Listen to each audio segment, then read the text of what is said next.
নমস্কার। Supplementary SIR list প্রকাশিত হয়েছে। এসআইআর লিস্ট ডাউনলোড কিভাবে করবেন ভিডিওটি দেখতে থাকুন। আগামীকাল রাত 12টা নাগাদ প্রকাশিত হয়েছে সাপ্লিমেন্টারি লিস্ট। যাদের নাম এই লিস্টে থাকবে তারা অবশ্যই ভোট দিতে পারবেন, এবং যাদের নামের পাশে নো ম্যাপিং বা ডিলিট লেখা থাকবে তারা ভোট দিতে পারবেন না। তো আজকের ভিডিওটি দেখবেন সাপ্লিমেন্টারি লিস্ট কিভাবে আপনি ডাউনলোড করতে পারবেন ওয়েবসাইট থেকে। আমি আজকের ভিডিওতে আপনাদেরকে দেখিয়ে দেবো এসআইআর এর সাপ্লিমেন্টারি লিস্ট। অবশ্যই ভিডিওটি পুরোপুরি দেখবেন, আর অবশ্যই এরকম ভিডিও পাওয়ার জন্য বেঙ্গল সার্চ ইউটিউব চ্যানেলকে সাবস্ক্রাইব করে পাশে রাখা বেল নোটিফিকেশনটি অলে প্রেস করে দেবেন। ফেসবুক থেকে দেখলে পেজটিকে অবশ্যই ফলো দিয়ে রাখবেন। এসআইআর সাপ্লিমেন্টারি লিস্ট প্রকাশিত হয়েছে আগামীকাল রাত 12টা নাগাদ। এ রাত 12টা নাগাদ প্রকাশিত হওয়ার পর অনেকের ক্ষেত্রে ঝামেলা হচ্ছে এটা ডাউনলোড করার জন্য। ডাউনলোড করে অনেকেই বুঝতে পারছেন না, তো আমি আপনাদেরকে সেই সমস্ত প্রসেসগুলো দেখিয়ে দিচ্ছি। তো আপনারা এসআইআর লিস্টে সাপ্লিমেন্টারি লিস্ট ডাউনলোড করার জন্য voters.eci.gov.in অফিসিয়াল পোর্টালে আপনাদেরকে চলে আসতে হবে। লিঙ্কটি ডেসক্রিপশন বক্সে দেওয়া থাকবে, সেখান থেকে ক্লিক করেও আপনারা এখানে প্রবেশ করবেন। এখানে আসার পর আপনি একটু নিচের দিকে স্ক্রল করে চলে আসবেন। এখানে অনেক অপশন পেয়ে যাবেন, তার মধ্যে নিচের দিকে এখানে রয়েছে download electoral role. Download electoral role এই অপশনটিতে আপনি ক্লিক করবেন। এরপর দেখুন ইলেকটোরাল রোল, এখানে আপনার স্টেট সিলেক্ট করতে হবে। আপনার ওয়েস্ট বেঙ্গল এখান থেকে নিচে আছে দেখবেন, সিলেক্ট করবেন। নিচে রয়েছে ইয়ার অফ রিভিশন 2026 ওটা থাকবে। এরপরে এখানে রোল টাইপ দেওয়া আছে। রোল টাইপ এখানে দেখুন অ্যাডজুডিকেশন সাপ্লিমেন্টারি লিস্ট, অর্থাৎ যাদের নাম আন্ডার অ্যাডজুডিকেশনের ছিল তাদের নামটি আন্ডার অ্যাডজুডিকেশন থেকে বার হয়েছে কিনা সেটা দেখার জন্য আপনি এখানে ক্লিক করতে পারেন। আর যাদের নাম আন্ডার অ্যাডজুডিকেশনে ছিল তাদের নামগুলি ডিলিট হয়ে গেছে কিনা সেটা দেখার জন্য এই অপশানে ক্লিক করবেন। এই দুটো লিস্ট আগেই প্রকাশিত হয়েছিল, সেক্ষেত্রে সাপ্লিমেন্টারি লিস্ট হচ্ছে আন্ডার অ্যাডজুডিকেশন এবং অ্যাডজুডিকেশন ডিলিটেড।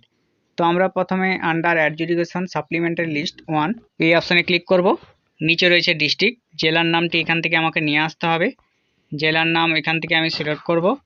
এরপর অ্যাসেম্বলি কনস্টিটিউয়েন্সি অর্থাৎ আপনার বিধানসভা কেন্দ্রের নাম ক্লিক করবেন। ক্লিক করার পর এখানে সার্চ করবেন, আপনি লিখবেন। লেখার পর নিচে সিলেক্ট ল্যাঙ্গুয়েজ, এটা বাংলায় থাকবে, বাংলায় থাকতে হবে। নিচের দিকে চলে আসবেন। নিচে রয়েছে আপনার এই যে ক্যাপচাটি রয়েছে, ক্যাপচাটি আপনি এই ঘরে বসিয়ে দেবেন।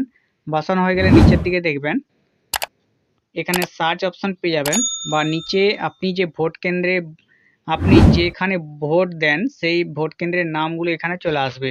প্রত্যেকটি বিদ্যালয়ের নাম এখান থেকে চলে আসবে। আপনি 1 2 3 4 এভাবে ক্লিক করে পাশে আপনি দেখতে পারেন, বা আপনার ক্ষেত্রে যদি এখানে খোঁজা সম্ভব না হয় তাহলে আপনি ওপরে এখানে সার্চ অপশন রয়েছে সেখানে আপনি ক্লিক করবেন। আপনার যে ভোট কেন্দ্রের নাম সেই নামের উপর আপনি পাশের বক্সে টিকমার্ক করে দেবেন। ডাউনলোড সিলেক্টেড পিডিএফ এই অপশানে ক্লিক করবেন।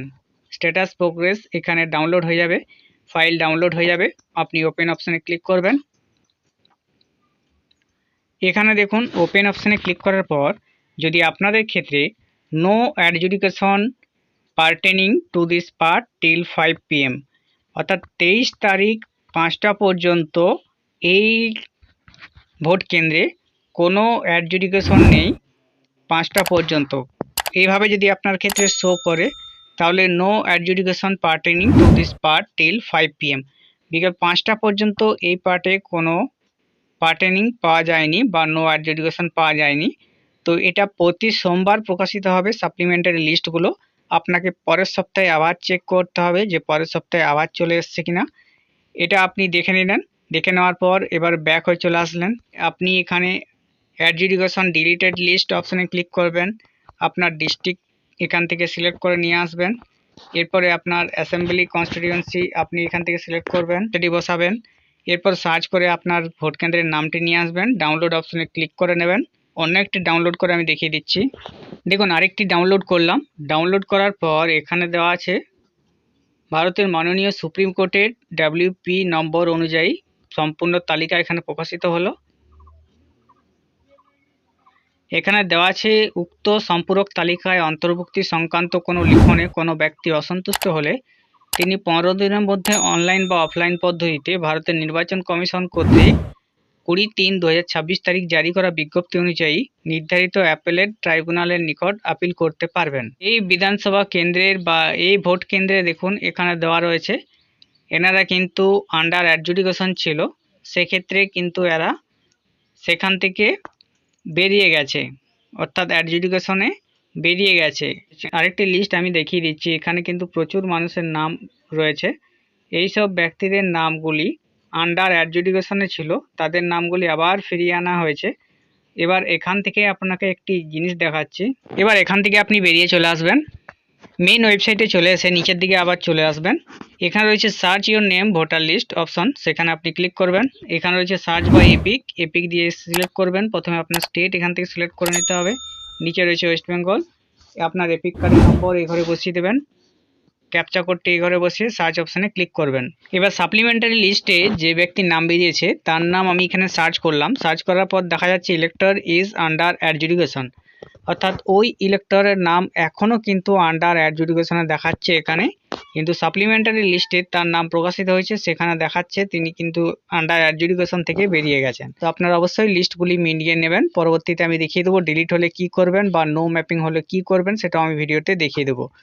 আর যারা জানেননি ভিডিও তাদের মাধ্যমে শেয়ার করে দেবেন। এরকম ভিডিও পাওয়ার জন্য সাবস্ক্রাইব করে হবেন। নমস্কার।